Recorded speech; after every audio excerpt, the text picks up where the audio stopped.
BPL 2025 অর্থাৎ BPL এর 11তম আসর শুরু হতে চলেছে এবছরের শেষের দিক থেকে, অর্থাৎ 25শে ডিসেম্বর থেকে মাঠে গড়াতে চলেছে বিপিএল এর 11তম আসর। তবে আপনি শুনলে অবাক হবেন যে এই স্বল্প সময়ে আয়োজিত হওয়া বিপিএল এ থাকছে না 7টি দল, অর্থাৎ 6 দলে মাঠে গড়াবে বিপিএল এর আগামী আসর। শুধু তাই নয়, দল কমতে পারে আরো একটি, অর্থাৎ 5 দল নিয়েও হতে পারে বিপিএল এর আগামী আসর। কেননা স্বল্প সময়ের জন্য কোনো দল বিপিএল খেলতে রাজি হচ্ছে না।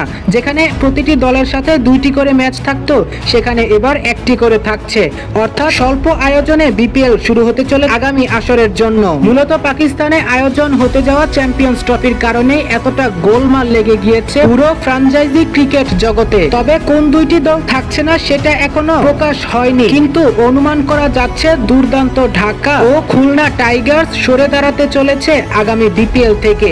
অর্থাৎ এই স্বল্প আয়োজনে স্বল্প সময়ে তারা কিছু অ্যারেঞ্জমেন্ট করতে পারবে না বলে জানিয়েছে বিসিবিকে। তবে এবার দেখার বিষয় শেষ পর্যন্ত কোন 2টি দল সরে দাঁড়ায়, কিংবা কোন কোন দল নিয়ে বিপিএল মাঠে গড়ায়।